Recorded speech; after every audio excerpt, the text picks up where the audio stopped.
ॐ श्री परमात्मने नमः। अथ गीताध्यानम् पार्थाय प्रतिबोधितां भगवता नारायणेन स्वयं व्यासेन ग्रथितां पुराणमुनिना मध्ये महाभारतम्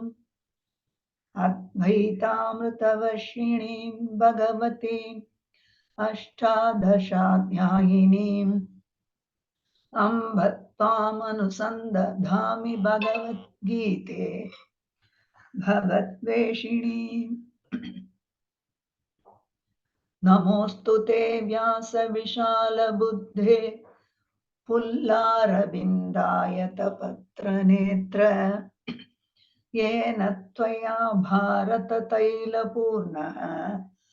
प्रज्वालितो ज्ञानमयः प्रदीपः प्रपन्नपारिजाताय स्तोत्रवेत्रैकपाणये ज्ञानमुद्राय कृष्णाय गीतामृतदुहे नमः। वसुदेवसुतं देवं कंसचाणूरमर्दनं देवकी परमानन्दं कृष्णौ वन्दे जगद्गुरुम्। भीष्मद्रोणतटा जयद्रथजला गान्धारनीलोत्पला शल्यग्राहवती कृपेण वहनी कर्णेन वेलाकुला अश्वत्थामविकर्णघोरमकरा दुर्योधनावर्तिनी सोतीर्णा खलु पाण्डवै रणनदी कैवर्तककेशवः पाराशर्यवचः सरोजममलं गीतार्थगन्धोत्कटं नानाख्यानकेसरं हरिकथा सम्बोधनाबोधितं लोके सज्जनषट्पदैरहरहः पेपीयमानं मुदा भूयाद्भारतपङ्कजं कलिमलप्रध्वंसिनः श्रेयसे। मूकं करोति वाचालं पङ्कुल्लङ्घयते गिरिं यत्कृपातमहौ वन्दे परमानन्दमाधवम्। गीताशास्त्रमिदं पुण्यं यः पठेत् प्रयतः पुमान् विष्णोः पदमवाप्नोति भयशोकादिवर्जितः। गीताध्ययनशीलस्य प्राणायामपरस्य च नैव सन्ति हि पापानि पूर्वजन्मकृतानि च। मलिनिर्मोचनं पुंसां जलस्नानं दिने दिने सकृद्गीताम्भसि स्नानं संसारमलनाशनम्। गीतासु गीता कर्तव्या किमन्यैः शास्त्रविस्तरैः या स्वयं पद्मनाभस्य मुखपद्माद्विनिसृता। भारतामृतसर्वस्वं विष्णोर्वक्त्रात् विनिसृतं गीता गङ्गोदकं पीत्वा पुनर्जन्म न विद्यते। सर्वोपनिषदो गावः दुग्धा गोपालनन्दनः पार्थो वत्सः सुधीर्भोक्ता दुग्धं गीतामृतं महत्। एकं शास्त्रं देवकी पुत्रगीतम् एको देवो देवकी पुत्र एव एको मन्त्रस्तस्य नामानि यानि कर्माप्येकं तस्य देवस्य सेवा। शान्ताकारं भुजगशयनं पद्मनाभं सुरेशं विश्वाधारं गगनसदृशं मेघवर्णं शुभाङ्गं लक्ष्मीकान्तं कमलनयने योगिभृत्यानगम्यं वन्दे विष्णुं भवभयहरं सर्वलोकैकनाथम् यं ब्रह्मा वरुणेन्द्ररुद्रमरुतः स्तुन्वन्ति दिव्यैस्तवैः वेदैः साङ्कपदक्रमोपनिषदैः गायन्ति यं सामगाः ध्यानावस्थिततद्गतेन मनसा पश्यन्ति यै योगिनः यस्यान्तन्न विदुःसुरगणा देवाय तस्मै नमः। ॐ श्री परमात्मने नमः। श्री भगवद्गीता अथ प्रथमोऽध्यायः अर्जुन विषाद योगः। धृतराष्ट्र उवाच धर्मक्षेत्रे कुरुक्षेत्रे समवेतायुयुत्सवः मामकाः पाण्डवाश्चैव किमकुर्वत सञ्जय। सञ्जय उवाच दृष्ट्वा तु पाण्डवानीकं व्यूढं दुर्योधनस्तदा आचार्यमुपसङ्गम्य राजा वचनमब्रवीत्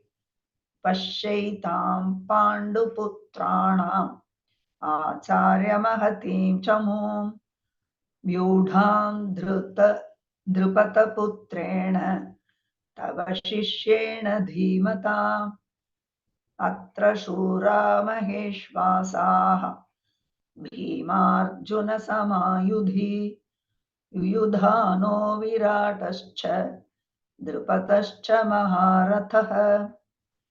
दृष्टकेतुश्च चेकितानः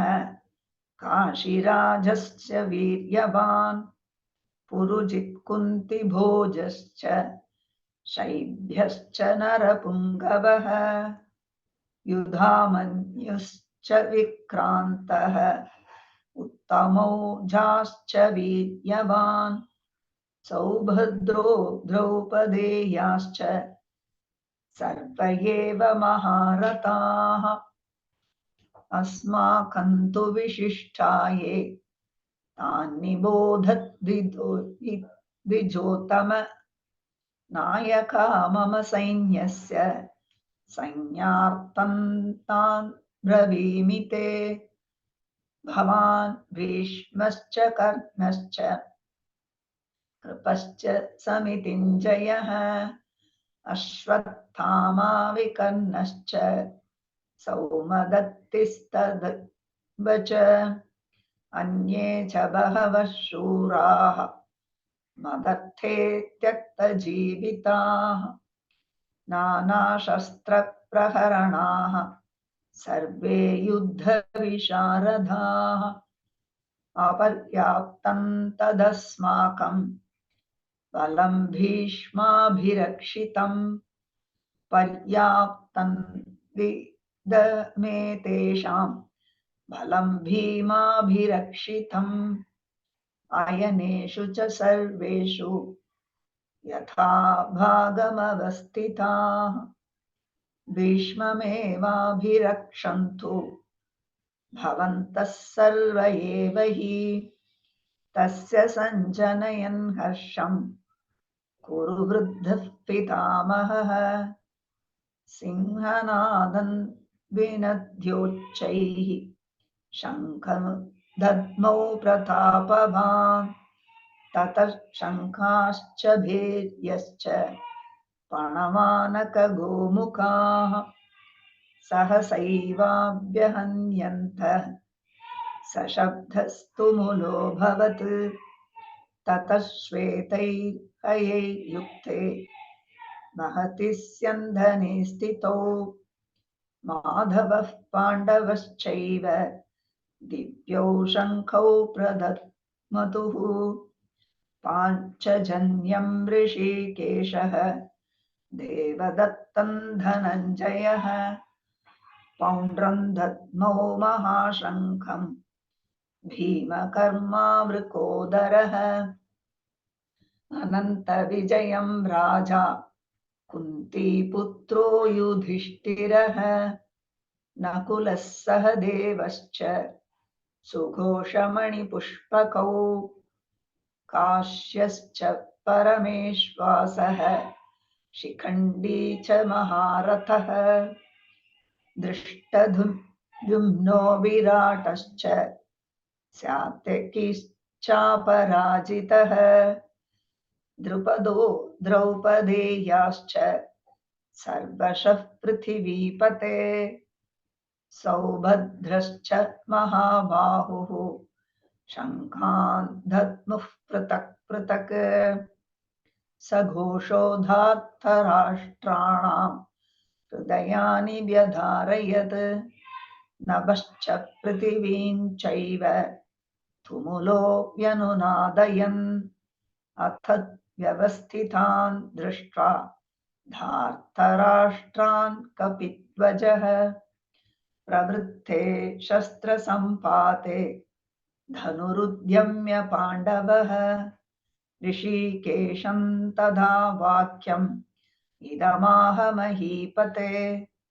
अर्जुन उवाच सेनयोरुभयोर्मध्ये रथं स्थापयनेच्युत यावदेतान् निरीक्षेऽहं योद्धुकामानवस्थितान् कैर्मया सह योद्धव्यम् अस्मिन् रणसमुद्यमे योत्स्यमानानवेक्षेऽहं ययेतत्र समागताः धार्तराष्ट्रस्य दुर्बुद्धेः युद्धे प्रियचिकीर्षवः सञ्जय उवाच एवमुक्तो ऋषिकेशः गुडाकेशेन भारत सेनयोरुभयोर्मध्ये स्थापयित्वा रथोत्तमम् भीष्मद्रोणप्रमुखतः सर्वेषां च महीक्षिताम् उवाच पार्थ पश्यैतान् समवेतान् कुरूनिति तत्रापश्यत् स्थितान् पार्थः पितॄनथ पितामहान् आचार्यान् मातुलान् भ्रातॄन् पुत्रान् पौत्रान् सखींस्तथा श्वशुरान् सुहृदश्चैव सेनयोरुभयोरपि तान् समीक्ष्य स कौन्तेयः सर्वान् बन्धूनवस्थितान् कृपया परयाविष्टः विषीदन्निधमब्रवीत् अर्जुन उवाच दृष्ट्वेमं स्वजनं कृष्ण युयुत्सुं समुपस्थितं सीदन्ति मम गात्राणि मुखं च परिशुष्यति वेपतुश्च शरीरे मे रोमहर्षश्च जायते गाण्डीवं संस्रते हस्तात् त्वक्चैव परिदह्यते न च शक्नोम्यवस्थातुं भ्रमतीव च मे मनः निमित्तानि च पश्यामि विपरीतानि केशव न च श्रेयोनुपश्यामि हत्वा स्वजनमाहवे न काङ्क्षे विजयं कृष्ण न च राज्यं सुखानि च किन्नो राज्येन गोविन्द किं भोगैर्जीवितेन वा येषामर्थे काङ्क्षितन्नो राज्यं भोगाः सुखानि च तैमेव स्थिता युद्धे प्राणांस्त्यक्त्वा धनानि च आचार्यः पितरपुत्राः तथैव च पितामहाः मातुलाः श्वशुराः पौत्राः शालाः सम्बन्धितास्तथा एतान् न हन्तुमिच्छामि नथोऽपि मधुसूदन अपि त्रैलोक्यराज्यस्य हेतोः किं नु मही कृते निहत्य धार्तराष्ट्रान्नः का प्रीतिः स्याज्जनार्दन पापमेवाश्रयेदस्मान् हत्वैतानाततायिनः तस्मान्नार्हा वयं हन्तुं धार्तराष्ट्रान् स्वबान्धवान् स्वजनं हि कथं हत्वा सुखिनः स्याम माधव यद्यप्येतेन पश्यन्ति लोभोपहत चेतसः कुलक्षयकृतं दोषं मित्रद्रोहो च पातकम् कथं न ज्ञेयमस्माभिः पापादस्मान् निवर्तितुं कुलक्षयकृतं दोषं प्रपश्यद्भिर्जनार्दन कुलक्षये प्रणश्यन्ति कुलधर्माः सनातनाः धर्मे नष्टे कुलं कृत्स्नम् अधर्मोऽभिभवत्युत अधर्माभिभवात् कृष्ण प्रदुष्यन्ति कुलस्त्रियः स्त्रीषु दुष्टासु वार्ष्णेय जायते वर्णसङ्करः सङ्करो नरकायैव कुलघ्नानां कुलस्य च पतन्ति पितरो ह्येषां लुप्तपिण्डोदकक्रियाः दोषैरेतैः कुलघ्नानां वर्णसङ्करकारकैः उत्साद्यन्ते जातिधर्माः कुलधर्माश्च शाश्वताः उत्सन्न कुलधर्माणां मनुष्याणां जनार्दन नरके नियतं वासो भवतीत्यनुशुश्रुम अहो भत महत्पापं कर्तुं व्यवसिता वयं यत्राज्यसुखलोभेन हन्तुं स्वजनमुद्यताः यदि माम प्रतीकारम् अशस्त्रं शस्त्रपाणयः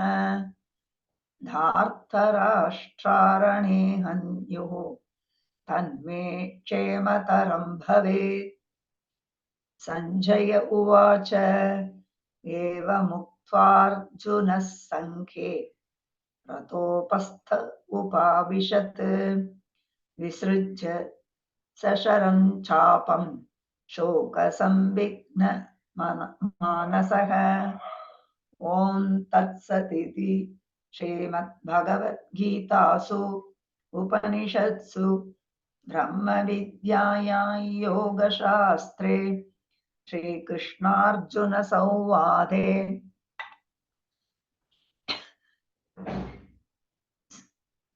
अर्जुनविषादयोगो नाम प्रथमोऽध्यायः। ॐ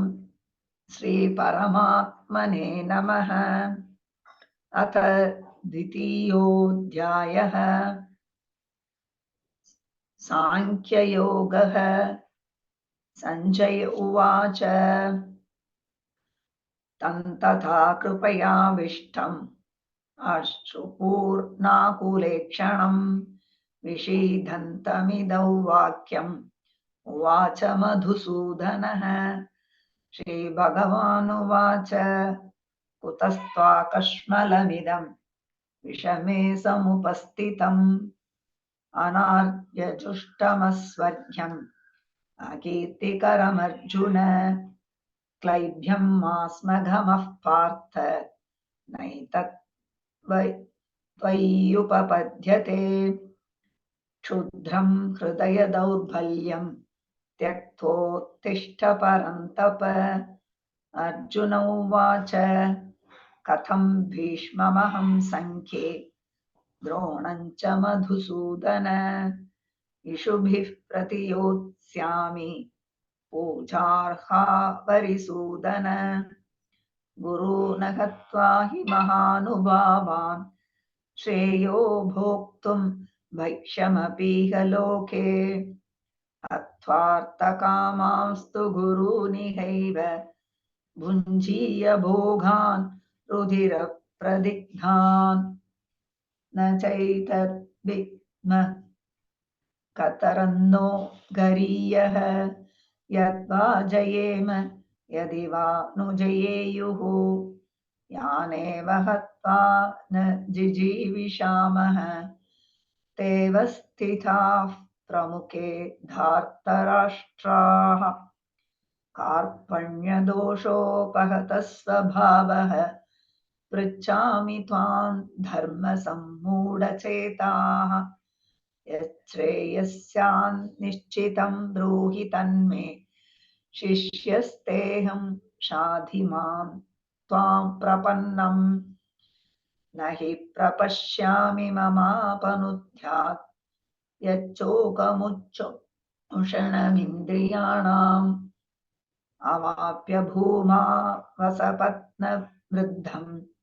राज्यं सुराणामपि चाधिपत्यम्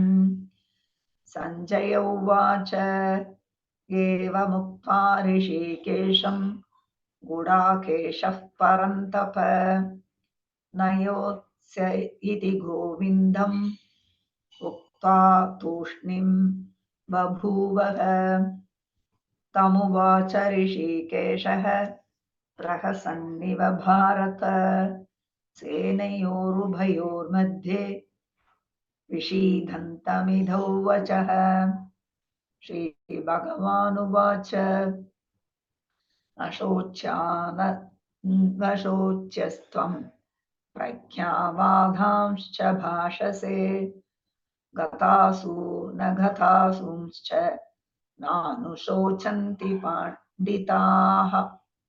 न त्वेवाहं जातु नासं न त्वं न इमे जनाधिपाः न चैव न भविष्यामः सर्वे वयमतः परम्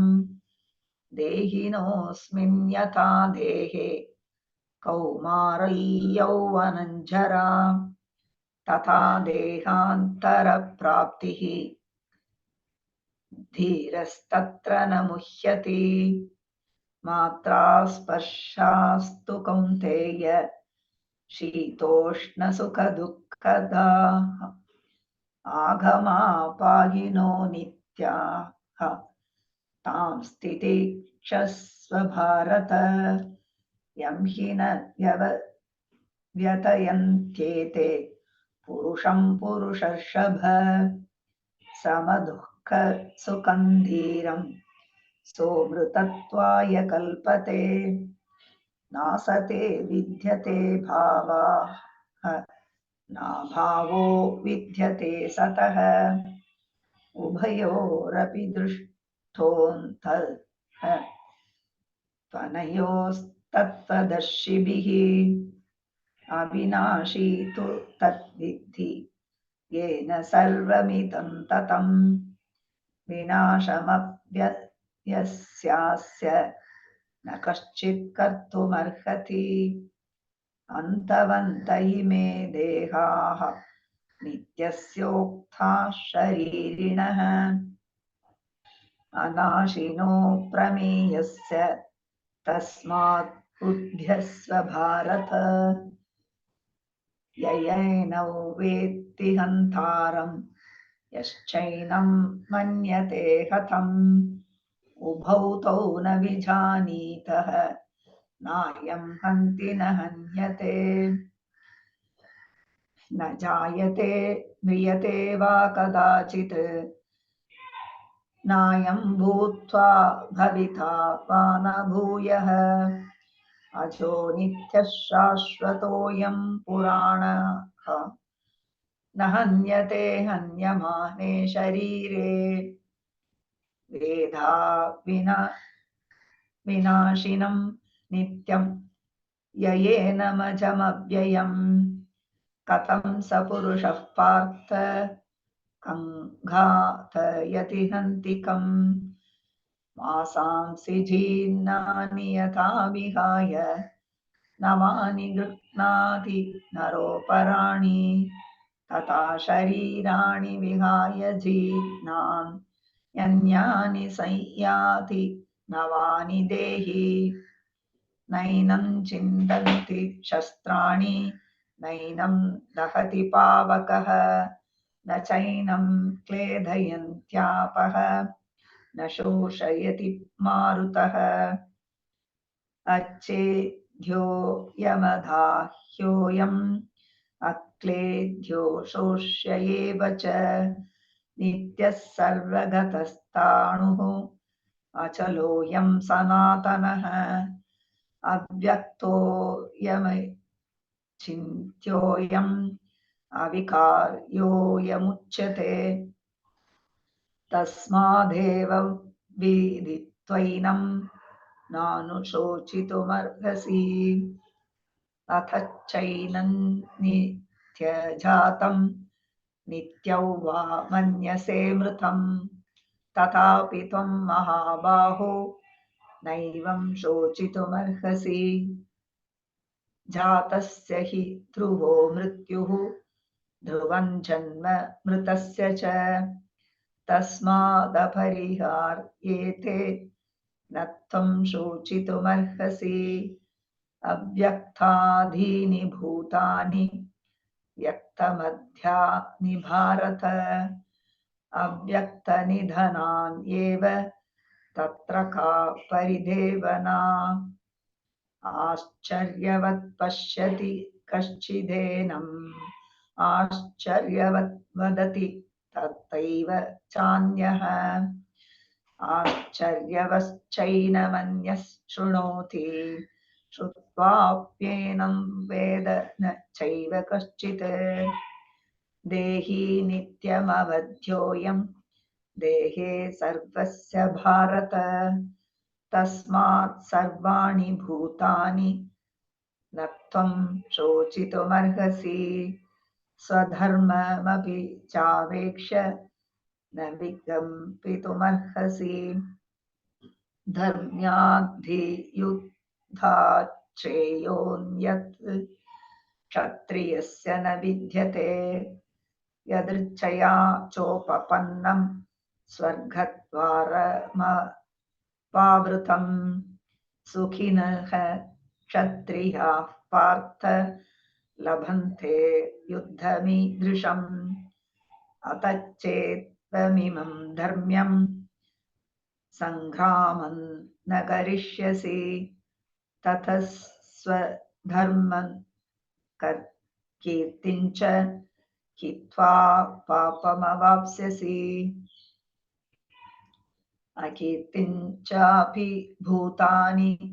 कथयिष्यन्ति ते व्ययाम्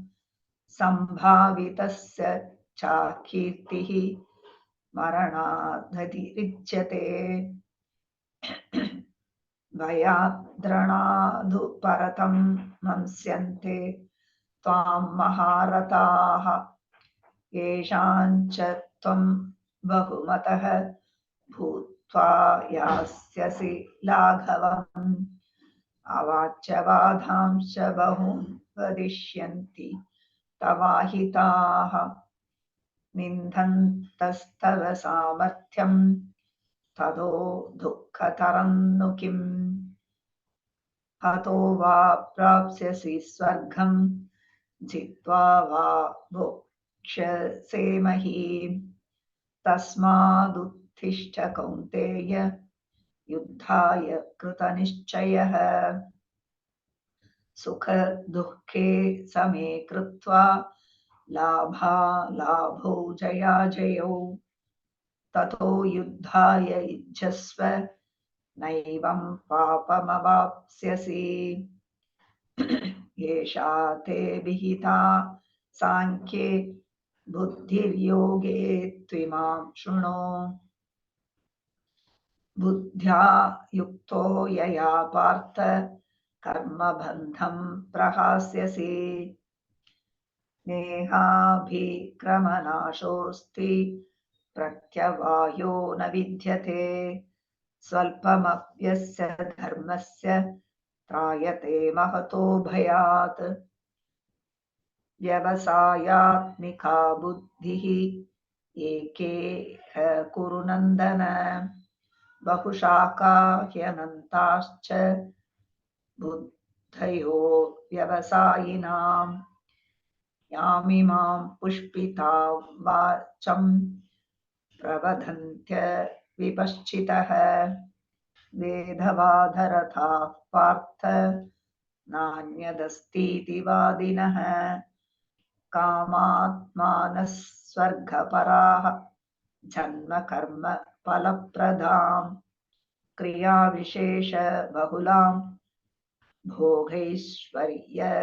प्रति भोगैश्वर्यप्रसक्तानां तयापहृतचेतसां व्यवसायात्मिका बुद्धिः समाधौ न विधीयते त्रैगुण्यविषया वेदाः निस्त्रैगुण्यो भवार्जुन निर्द्वन्द्वो नित्यसत्त्वस्थः निर्योगक्षेम आत्मवान् यावानर्थ उदपाने सर्वतः सप्लुतोदके तावान् सर्वेषु वेदेषु ब्राह्मणस्य विजानतः कर्मण्येवाधिकारस्ते मा फलेषु कदाचन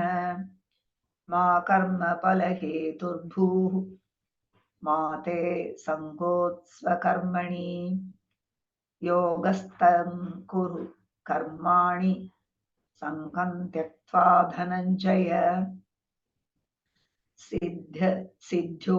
समो भूत्वा समत्वं योग उच्यते दूरेण ह्यवरं कर्म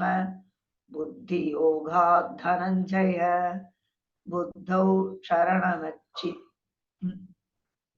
बुद्धौ शरणमन्विच्छ कृपणाः फलहेतवः बुद्धियुक्तो जहातीह उभे सुकृतदुष्कृते तस्मात् योगाय युज्यस्व योगः कर्मसु कौशलम् कर्मजं बुद्धियुक्ता हि फलं त्यक्त्वा मनीषिणः जन्मबन्धविनिर्मुक्ताः पदं गच्छन्त्यनामयम् यदा ते मोहकलिलं बुद्धिर्व्यतितरिष्यति तदा गन्धासि निर्वेदं श्रेतव्यस्य श्रुतस्य च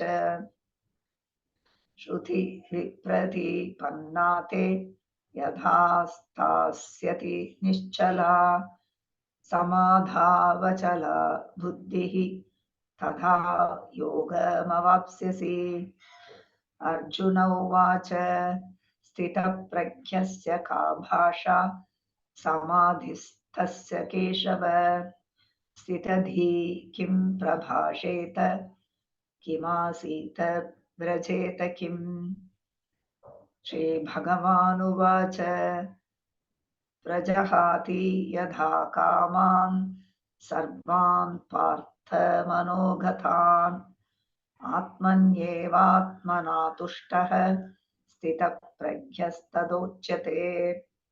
दुःखेष्वनुविघ्नमनाः सुखेषु विगतस्पृहः वीतरागभयक्रोधः स्थितधीर्मुनिरुच्यते यः सर्वत्र त्रानभिस्नेहः तत्तत् प्राप्य शुभाशुभम् नाभिनन्दन्ति न द्वेष्टि तस्य प्रज्ञा प्रतिष्ठिता यदा संहरते चायं कूर्मोऽङ्गानीव सर्वशः इन्द्रियाणीन्द्रियार्थेभ्यः तस्य प्रज्ञा प्रतिष्ठिता विषया विनिवर्तन्ते निराहारस्य देहिनः रसवर्जं रसोऽप्यस्य परं दृष्ट्वा निवर्तते यततो ह्यपि कौन्तेय पुरुषस्य विपश्चितः इन्द्रियाणि प्रमादीनि हरन्ति प्रसभं मनः तानि सर्वाणि संयम्य युक्त आसीत मत्परः वशे हि यस्येन्द्रियाणि तस्य प्रज्ञा प्रतिष्ठिता ध्यायतो विषयान् पुंसः सङ्गस्तेषूपजायते सङ्घात् सञ्जायते कामः कामात् क्रोधोऽभिजायते क्रोधात् भवति सम्मोहः सम्मोहात् स्मृतिविभ्रमः स्मृतिर्भ्रंशात् बुद्धिनाशः बुद्धिनाशात् प्रणश्यति रागद्वेषवियुक्तैस्तु विषयानिन्द्रियैश्चरन् आत्मवश्यैर्विधेयात्मा प्रसादमधिगच्छति प्रसादे सर्वदुःखानां हानिरस्योपजायते प्रसन्नचेतसो ह्याशु बुद्धिः पर्यवतिष्ठते नास्ति बुद्धिरयुक्तस्य न चायुक्तस्य भावना न चाभावयतः शान्तिः अशान्तस्य कुतः सुखम् इन्द्रियाणां हि चरतां यन्मनो निविधीयते तदस्य हरति प्रज्ञा वायुर्नावमिवाम्भसि तस्माद्यस्य महाबाहो निगृहीतानि सर्वशः इन्द्रियाणीन्द्रियार्थेभ्यः तस्य प्रज्ञा प्रतिष्ठिता या निशा सर्वभूतानां तस्यां जागर्ति संयमी यस्यां जागर्ति भूतानि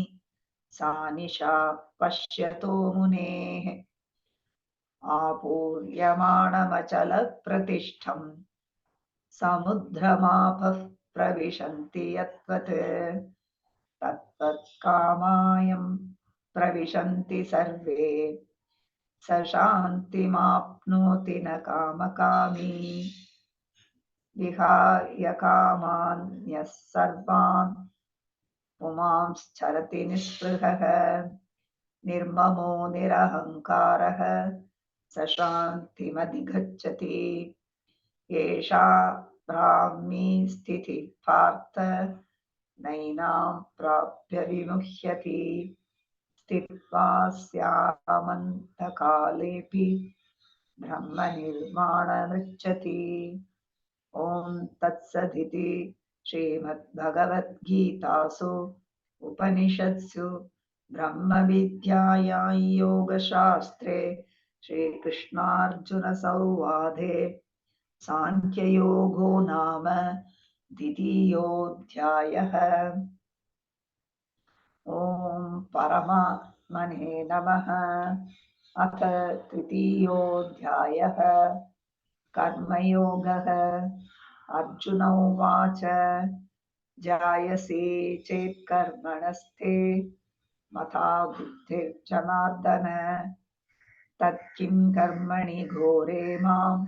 नियोजयसि केशव व्यामिश्रेणेव वाक्येन बुद्धिं मोहयसीव मे तदेकं वद निश्चित्य येन श्रेयो ह्यमाप्नुयाम् श्रीभगवानुवाच लोकेऽस्मिन् विविधा निष्ठा पुरा प्रोक्ता मया नघ ज्ञानयोगेन साङ्ख्यानां कर्मयोगेन योगिनां न कर्माणाम् अनारम्भान् नैष्कर्म्यं पुरुषोऽश्नुते न च सन्न्यसनादेव सिद्धिं समधिगच्छति न हि कश्चित् क्षणमपि जातु तिष्ठत्यकर्म कृत् कार्यते ह्यवशः कर्म सर्वः प्रकृतिजैर्गुणैः कर्मेन्द्रियाणि संयम्य य आस्ते मनसा स्मरन् इन्द्रियार्थान् विमूढात्मा मिथ्याचारः स उच्यते यस्त्विन्द्रियाणि मनसा नियम्यारभतेऽर्जुन कर्मेन्द्रियैः कर्मयोगम् असक्तः स विशिष्यते नियतं कुरु कर्म त्वं कर्म ध्याये ह्यकर्मणः शरीरयात्रापि च ते न प्रसिद्ध्येद कर्मणः यज्ञार्थात् कर्मणोऽन्यत्र लोकोऽयं कर्मबन्धनः तदर्थं कर्म कौन्तेय मुक्तसङ्गसमाचरः सह यज्ञा प्रजा सृष्ट्वा पुरोवाच प्रजापतिः अनेन प्रसविष्यत्वम्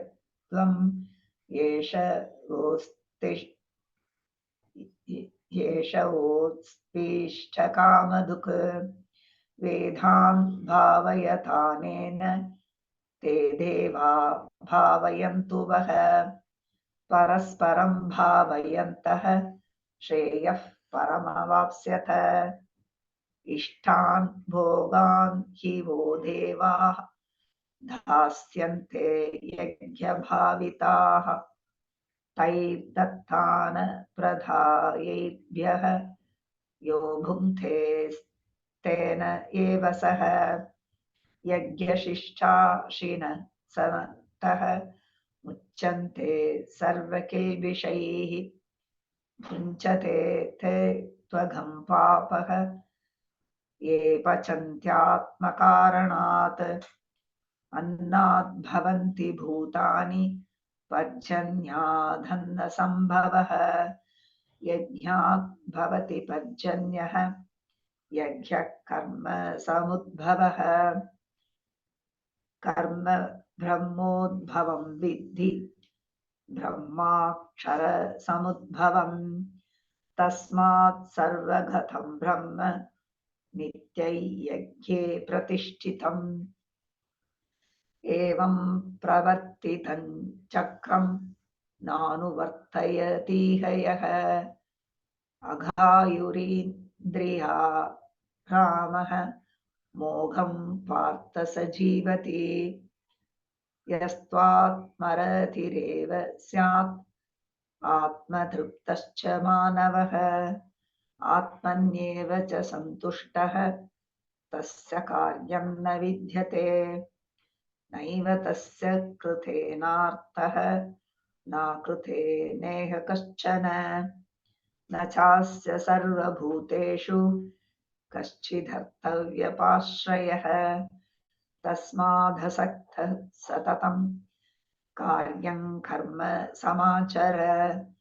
असक्तो ह्याचरन् कर्म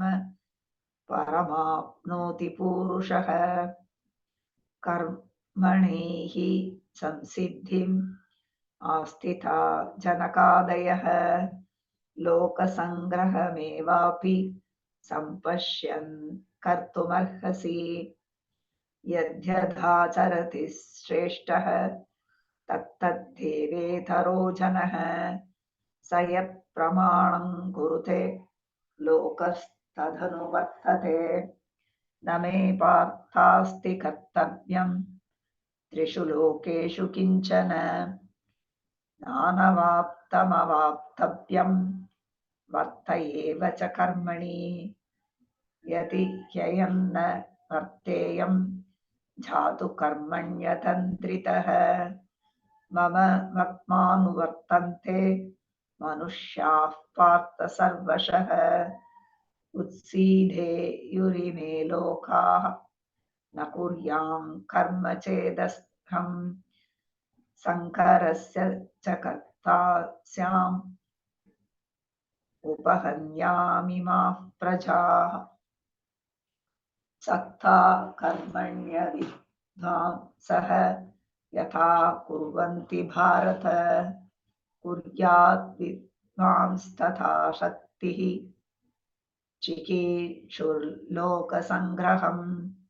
न बुद्धिभेदं जनयेत् अज्ञानां कर्मसङ्गिनां जोषयेत् सर्वकर्माणि विद्वान् युक्तः समाचरन् प्रकृतेः क्रियमाणानि गुणैः कर्माणि सर्वशः अहङ्कारविमूढात्मा कर्ताहमिति मन्यते तत्त्ववित्तु महाबाहो गुणकर्मविभागयोः गुणागुणेषु वर्तन्ते इति मत्वा न सज्जते प्रकृतेर्गुणसम्मूढाः सञ्जन्ते गुणकर्मसु तान् कृत्स्नविदो मन्दान् कृत्स्नविन्न विचालयेत् मयि सर्वाणि कर्माणि सन्न्यस्याध्यात्मचेतसा निराशीर्निर्ममो भूत्वा युध्यस्व विगतज्वरः ये मे मतमिदं नित्यम् अनुतिष्ठन्ति मानवाः श्रद्धावन्तो न शून्यन्तो मुच्यन्ते तेऽपि कर्मभिः ये त्वेदभ्यसूयन्तः नानुतिष्ठन्ति मे मतम् सर्वज्ञानविमूढांस्तान् विद्धि नष्टान चेतसः सदृशं चेष्टते स्वस्याः प्रकृतेर्ज्ञानवानपि प्रकृतिं यान्ति भूतानि निग्रहः किं करिष्यति इन्द्रियस्तेन्द्रियार्थे रागद्वेषौ व्यवस्थितौ तयोर्न वशमागच्छेत् तौ ह्यस्य परिपन्थिनौ श्रेयान् स्वधर्मो विगुणः परधर्मात् स्वनुष्ठितात् स्वधर्मे निधनं श्रेयः परधर्मो भयावहः अर्जुन उवाच अथ केन प्रयुक्तोऽयं पापं चरति पूरुषः अचिञ्चन्नपि वाष्णेय बलाधिव नियोजितः श्रीभगवानुवाच कामयेष क्रोधयेषः रजोगुणसमुद्भवः महाशनो महापाप्मा विद्येन मिह वैरिणम् धूमेनाव्रियते वह्निः यथा दर्शो मलेन च यथोल्बेनावृतो गर्भः तथा तेनेदमावृतम् आवृतं ज्ञानमेतेन ज्ञानिनो नित्यवैरिणा कामरूपेण कौन्तेय दुष्पूरेणानलेन च इन्द्रियाणि मनोबुद्धिः स्याधिष्ठानमुच्यते एतैर्विमोहयत्येषः ज्ञानमावृत्य देहिनम्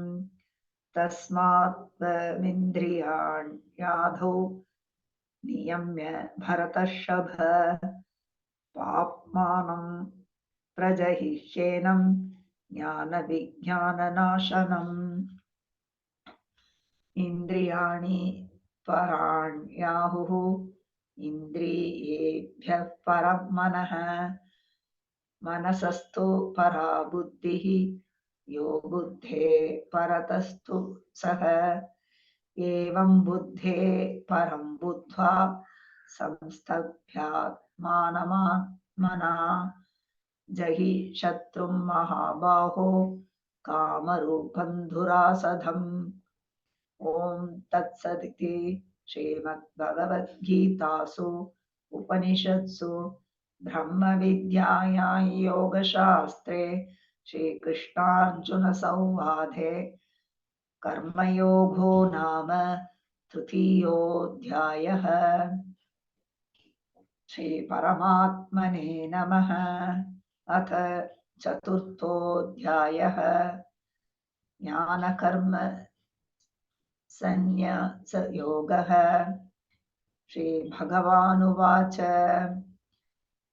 इमौ विवस्वते योगं प्रोक्तवानहमव्ययम् विवस्वान् मनवे प्राह मनुरिक्ष्वाकवे ब्रवीत् एवं परम्परा प्राप्तम् इमं राजर्षयो विदुः सकाले नेह महता योगो नष्टः परन्तप स एवायं मया तेद्य योगः प्रोक्तः पुरातनः भक्तोऽसि मे सखा चेति रहस्यं ह्येतदुत्तमम्। अर्जुन उवाच अपरं भवतो जन्म परं जन्म विवस्वतः कथमेतत् विजानीयाम् प्रमादो प्रोक्तवानिति। श्रीभगवानुवाच बहूनि मे व्यतीतानि जन्मानि तव चार्जुन तान्यहौ वेद सर्वाणि न त्वं वेत्थ परन्तप अजोऽपि सन्नव्ययात्मा भूतानामीश्वरोऽपि सन्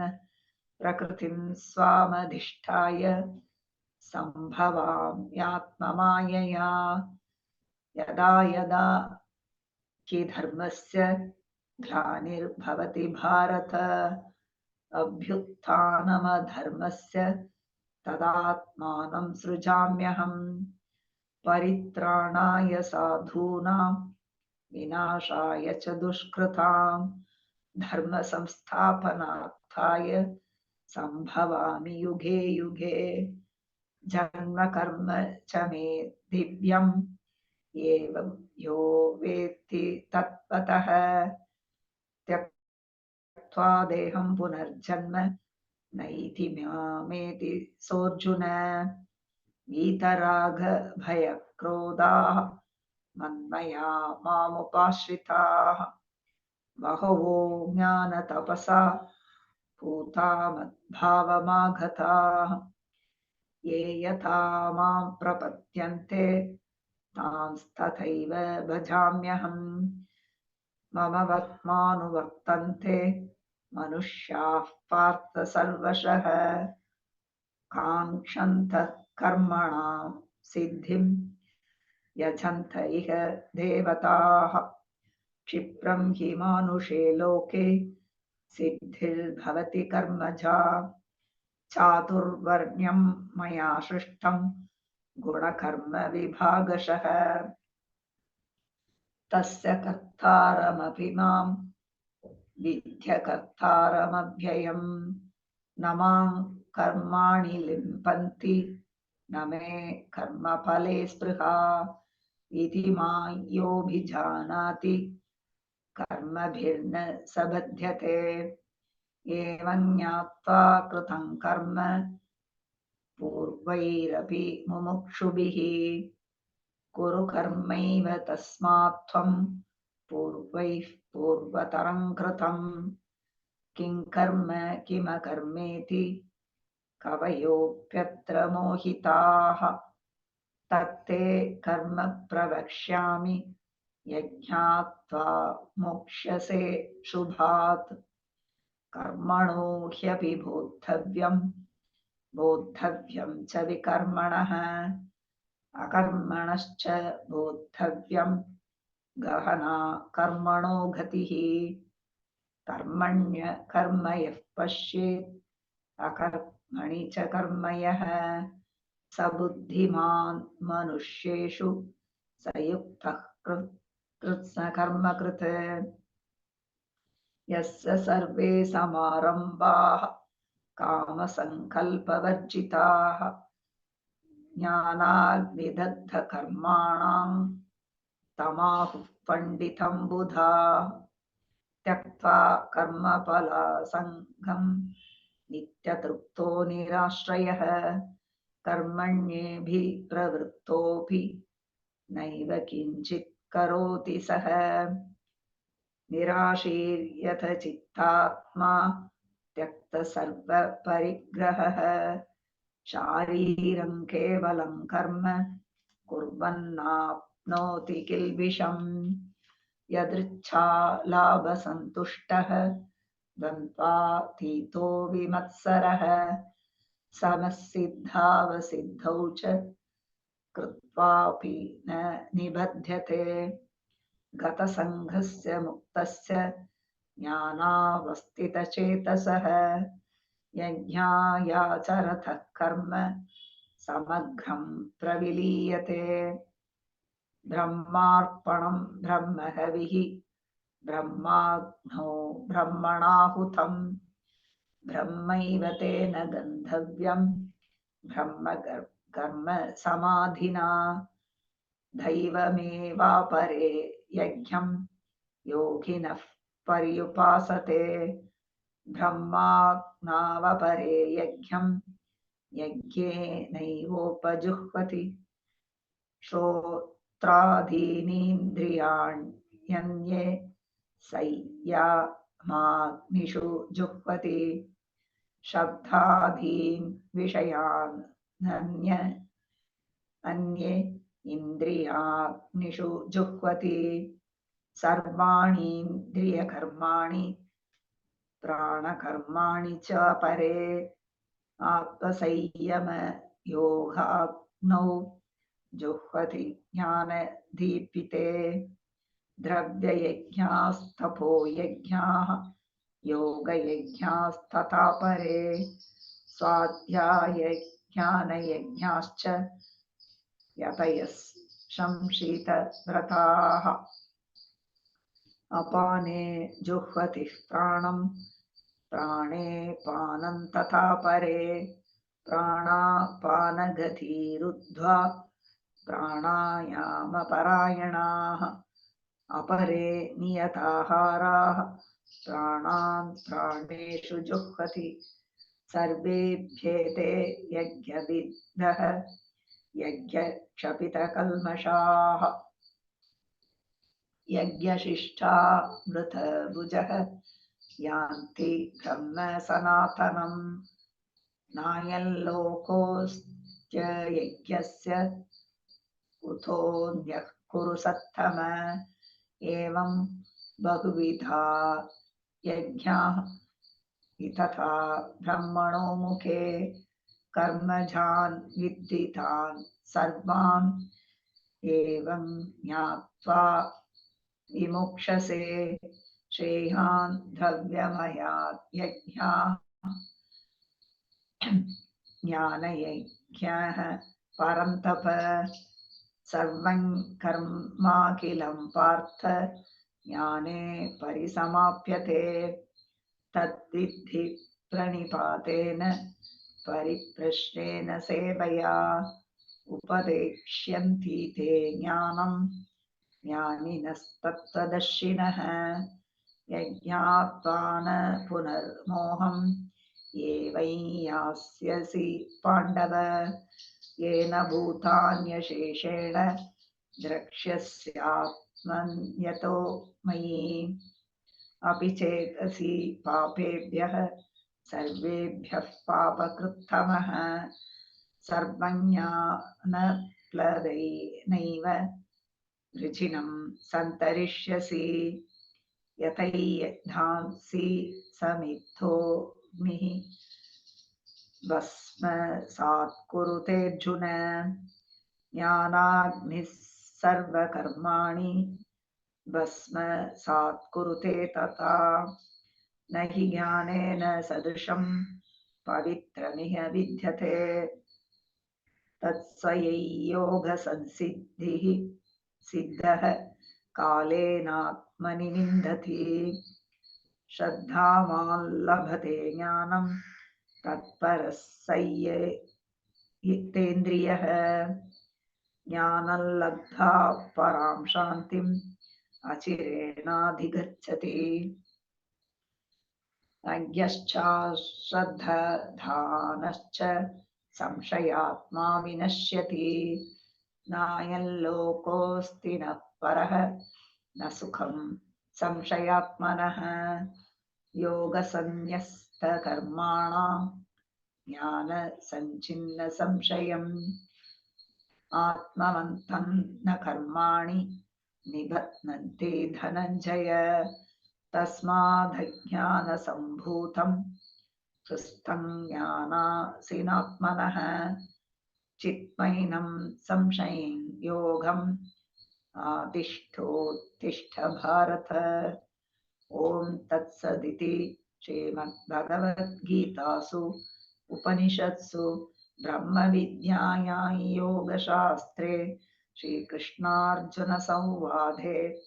ज्ञानकर्मसन्न्यासयोगो नाम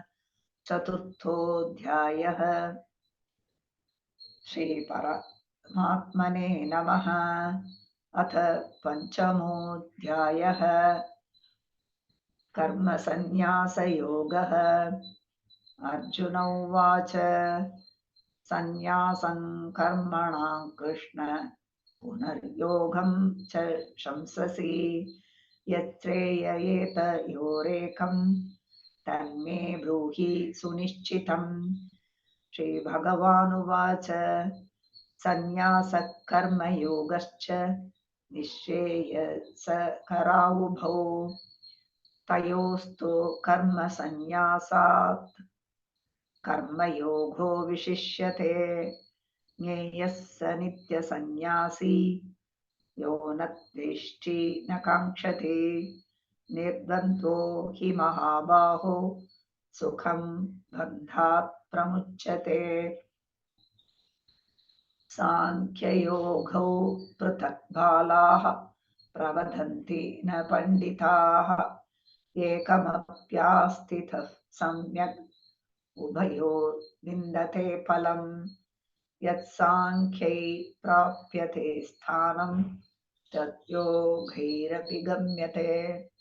एकं साङ्ख्यं च योगं च यः पश्यति स पश्यति। सन्न्यासास्तु महाबाहो दुःखमाप्तुमयो गतः। योगयुक्तो मुनिर्ब्रह्म न चिरेणाधिगच्छति।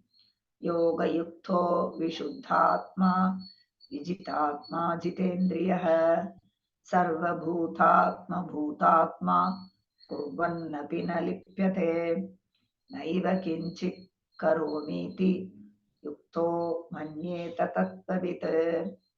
पश्यन् शृण्वन् स्पृशन् जिघ्रन् अश्नन् गच्छन् स्वपन् श्वसन् प्रफलन् विसृजन् गृह्णन् उन्मिषन् निमिषन्नपि। इन्द्रियाणीन्द्रियार्थेषु वर्तन्त इति धारयन् ब्रह्मण्याधाय कर्माणि सङ्गं त्यक्त्वा करोति यः। लिप्यते न च पापेन पद्मपत्रविमाम्भसा। कायेन मनसा बुद्ध्या केवलैरिन्द्रियैरपि योगिनः कर्म कुर्वन्ति सङ्गं त्यक्त्वात्मशुद्धये। युक्तः कर्मफलं त्यक्त्वा शान्तिमाप्नोति नैष्ठिकीम्। अयुक्तः कामकारेण फले सक्तो निबध्यते। सर्वकर्माणि मनसा सन्न्यस्यास्ते सुखं वशी। नवद्वारे पुरे देहि नैव कुर्वन्न कारयन्। न कर्तृत्वं न कर्माणि लोकस्य सृजति प्रभुः न कर्मफलसंयोगं स्वभावस्तु प्रवर्तते नाधत्ते कश्चित् पापं न चैव सुकृतं विभुः अज्ञानेनावृतं ज्ञानं तेन मुह्यन्ति जन्तवः ज्ञानेन तु तदज्ञानं येषां नाशितमात्मनः तेषामादित्यवज्ञानं प्रकाशयति तत्परं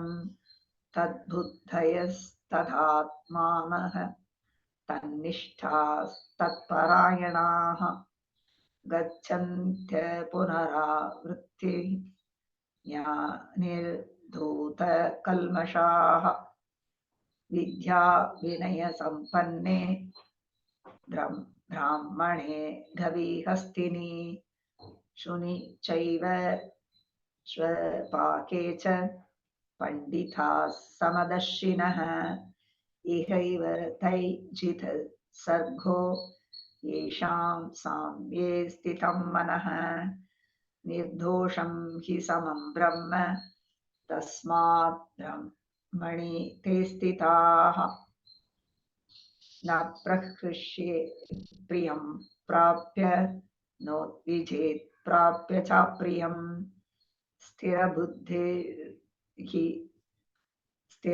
स्थिरबुद्धिरसम्मूढः ब्रह्मविद् ब्राह्मणि स्थितः बाह्यस्पर्शेष्वसक्तात्मा विन्दन्त्यात्मनि यत्सुखम् स ब्रह्मयोगयुक्तात्मा सुखमक्षयमश्नुते ये हि संस्पर्शजा भोगा दुःखयोनय एव ते आद्यन्तवन्त कौन्तेय न तेषु रमते बुधः शक्नोति हैव यः सोढुं प्राक्शरीरविमोक्षणात् कामक्रोधोद्भवं वेगं स युक्तः स सुखी नरः योऽन्तः सुखोऽन्तराराम तथान्तर्ज्योतिरेव च रेवयः स योगी ब्रह्मनिर्वाणं ब्रह्मभूतोऽधिगच्छति लभन्ते ब्रह्मनिर्वाणं ऋषयः क्षीणकल्मषाः छिन्नद्वैधा यथात्मानः सर्वभूतहिते रताः कामक्रोधवियुक्तानां यतीनां यतचेतसाम् अभितो ब्रह्मनिर्वाणं वर्तते विदितात्मनां स्पर्शान् कृत्वा बहिर्बाह्यां चक्षुश्चैवान्तरे भ्रुवोः प्राणापानौ समौ कृत्वा नासाभ्यन्तरचारिणौ यतेन्द्रियमनोबुद्धिः मुनिर्मोक्षपरायणः विगतेच्छाभयक्रोधः यः सदा मुक्त एव सः भोक्तारं यज्ञतपसां सर्वलोकमहेश्वरं सुहृदं सर्वभूतानां ज्ञात्वा मां शान्तिमृच्छति ॐ तत्सदिति श्रीमद्भगवद्गीतासु उपनिषत्सु ब्रह्मविद्यायां योगशास्त्रे श्रीकृष्णार्जुनसंवादे कर्मसन्न्यासयोगो नाम पञ्चमोऽध्यायः। ॐ श्रीपरमात्मने नमः। अथ षष्ठोऽध्यायः आत्मसंयमयोगः। श्रीभगवानुवाच अनाश्रितः कर्मफलं कार्यं कर्म करोति यः स सन्न्यासी च योगी च निरग्निर्न चाक्रियः यं सन्न्यासमिति प्राहुः योगं तन्विद्धि पाण्डव न ह्यसन्न्यस्तसङ्कल्पः योगी भवति कश्चन आरुरुक्षोर्मुनेर्योगं कर्म कारणमुच्यते योगारूढस्य तस्यैव शमः कारणमुच्यते यदा हिनेन्द्रियार्थेषु न कर्मस्वनुषज्जते सर्वसङ्कल्पसन्न्यासी योगारूढस्तदोच्यते उद्धरेतात्मनात्मानं नात्मानमवसाधयेत् आत्मैव ह्यात्मनो बन्धुः आत्मैव रिपुरात्मनः बन्धुरात्मात्मनस्तस्य येनात्मैवात्मना जितः अनात्मनस्तु शत्रुत्वे वर्तेतात्मैव शत्रुवत् जितात्मनः प्रशान्तस्य परमात्मा समाहितः शीतोष्णसुखदुःखेषु तथा मानापमानयोः ज्ञानविज्ञानतृप्तात्मा कूटस्थो विजितेन्द्रियः युक्त इत्युच्यते योगी समलोष्टाश्वकाञ्चनः सुकृन्मित्रार्युदासीन मध्यस्थद्वेष्य बन्धुषु साधुष्वपि च पापेषु समबुद्धिर्विशिष्यते योगी युञ्जीत सततम् आत्मानं रहसि स्थितः एकाकी यतचित्तात्मा निराशीरपरिग्रहः शुचौ देशे प्रतिष्ठाप्य स्थिरमासनमात्मनः नात्युच्छ्रितं नातिनीचं चैलाजिनकुशोत्तरं तत्रैकाग्रं मनः कृत्वा यतचित्तेन्द्रियक्रियः उपविश्यासने युञ्जात् योगमात्मविशुद्धये समं काय शिरोग्रीवं धारयन्नचलं स्थिरः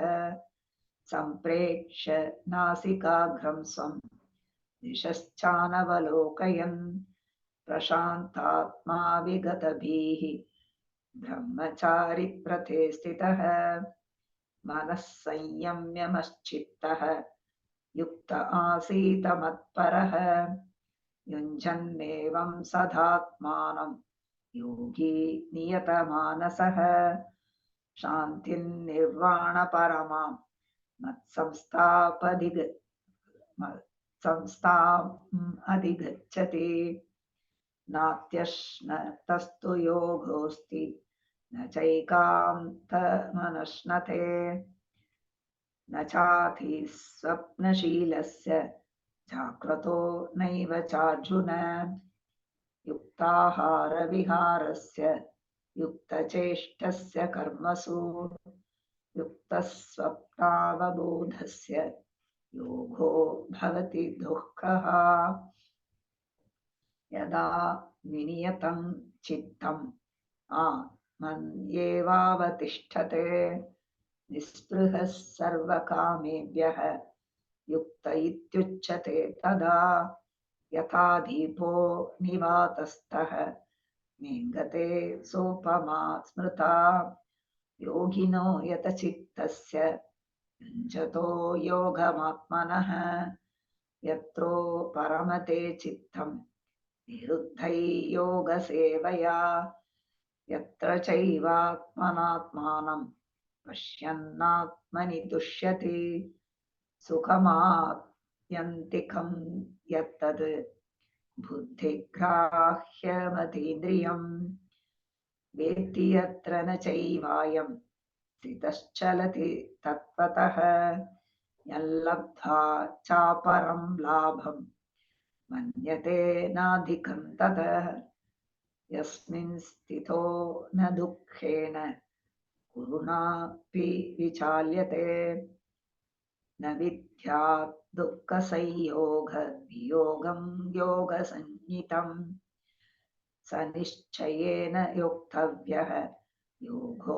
निर्विण्णचेतसा सङ्कल्पप्रभवान् कामान् त्यक्त्वा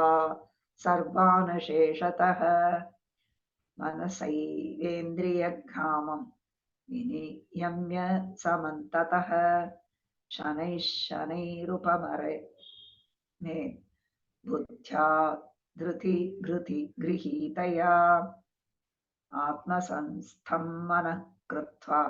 न किञ्चिदपि चिन्तयेत् यतो यतो निश्चरति मनश्चञ्चलमस्थिरं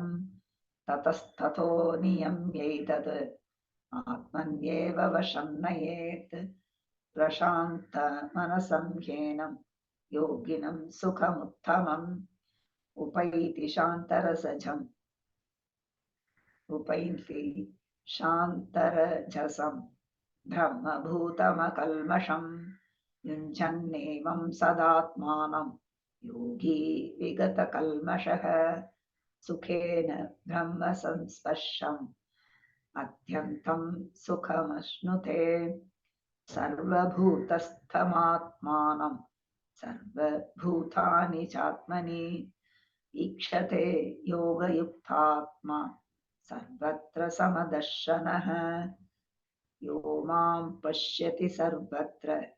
सर्वं च मयि पश्यति तस्याहं न प्रणश्यामि स च मे न प्रणश्यति सर्वभूतस्थितै यो मां भजत्येकत्वमास्थितः सर्वथा वर्तमानोऽपि स योगी मयि वर्तते आत्मौपम्येन सर्वत्र समं पश्यति अर्जुन सुखं वा यदि वा दुःखं स योगी परमो मतः अर्जुन उवाच योऽयై योगस्त्वया प्रोक्तः साम्येन मधुसूदन एतस्याहं न पश्यामि चञ्चलत्वा स्थितिं स्थिरां चञ्चलं हि मनः कृष्ण प्रमाथि बलवदृढम् तस्याहं निग्रहं मन्ये मायोरिव सुदुष्करम् श्रीभगवानुवाच असंशयं महाबाहो मनो दुर्निग्रहं चलम् अभ्यासेन तु कौन्तेय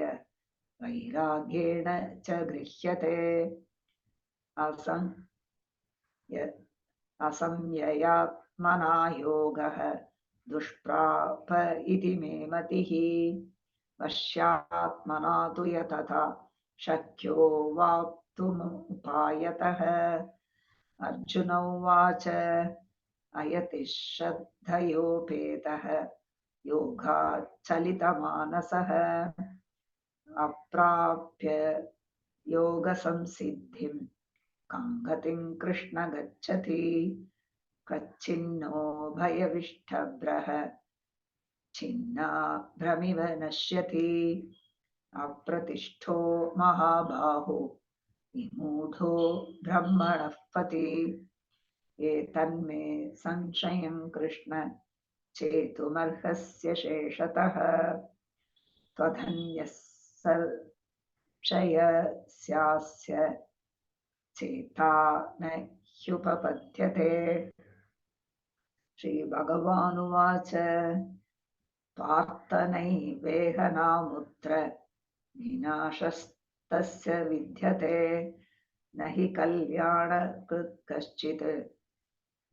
दुर्गतिं तात गच्छति प्राप्य पुण्यकृतान् लोकान् उषित्वा शाश्वती समाः शुचीनां श्रीमताङ्गेः योगभ्रष्टोऽभिजायते अथवा योगिनामेव कुले भवति धीमताम् एतद्धि दुर्लभतरं लोके जन्म यदीदृशं तत्र तं बुद्धिसंयोगं लभते पौर्वदेहिकम् यतते च ततोद्भूयः संसिद्धौ कुरु नन्दन पूर्वाभ्यासेन तेनैव क्रियते ह्यवशोऽपि सः जिज्ञासुरपि योगस्य शब्दब्रह्माति वर्तते प्रयत्नात्यतमानस्थो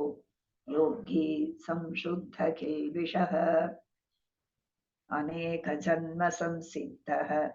ततो याति परां गतिम् तपस्विभ्योऽधिको योगी ज्ञानिभ्योऽपि मतोऽधिकः कर्मिभ्यश्चाधिको योगी तस्मात् योगी भवार्जुन योगिनामपि सर्वेषां मद्गतेनान्तरात्मना श्रद्धावान् भजते यो मां समे युक्ततमो मतः ॐ तत्सदिति श्रीमद्भगवद्गीतासु उपनिषत्सु ब्रह्मविद्यायां योगशास्त्रे श्रीकृष्णार्जुनसंवादे आत्मसंयमयोगो नाम